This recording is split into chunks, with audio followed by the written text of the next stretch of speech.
One to your faces, it's Debibby and it's Poet Warriors. Today I'm going to talk about Othello. Little capsule review of Othello. Othello is one of my favourite Shakespearean plays, obviously by Shakespeare. We all know this. This looks like a huge copy, doesn't it? This is a huge copy because this is actually how I began learning Italian. It's you guys know that I'm into my plays. I'm a theatre guy.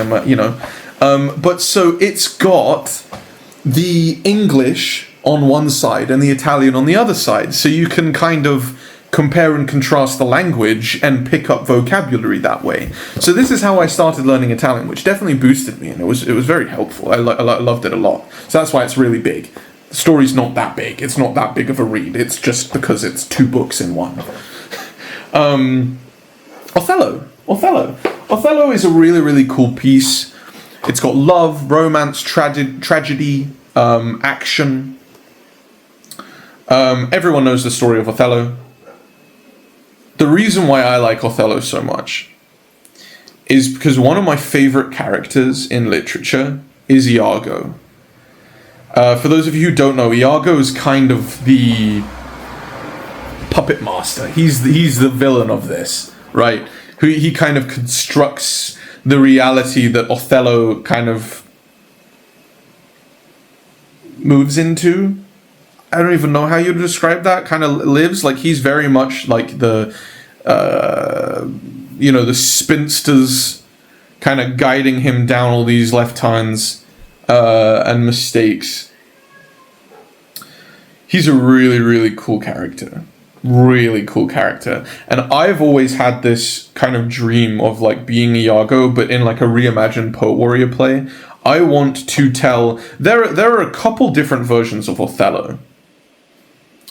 There's also, I know there was a movie that was very good, which I'll do a review on, called Ophelia, which is Othello told from Ophelia's perspective, from the female's. Ophelia, who was it? I think it's Amelia in the book, isn't it? But it's in the play. But I think it's called Ophelia, the movie.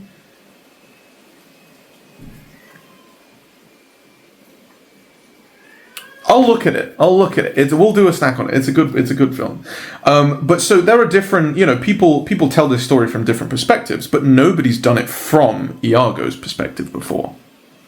And I've always had this dream of like starring in a piece that I directed that I would kind of rework and tell it from Iago's point of view, because I actually think that Iago's story is very tragic.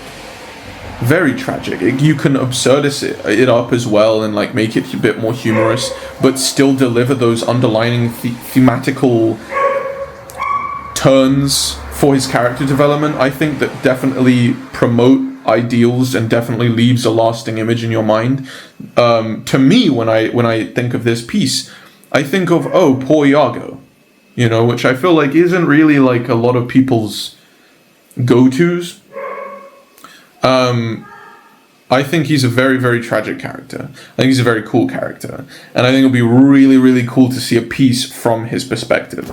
Anyway, Othello. Action, romance, you can put in some humor if you like. Obviously Shakespeare, the language is beautiful, gorgeous, poetic. I'm a big fan of Shakespeare. Othello is one of his main pieces. It's by no means like his best piece. It's one of my personal favorites only because I love the character of Iago. This piece, overdone maybe. One of more, I would say, more tamed. A more tamed piece. I guess, that's down to the director, but when you read it, compared to some of his darker stuff, more tamed, I would say.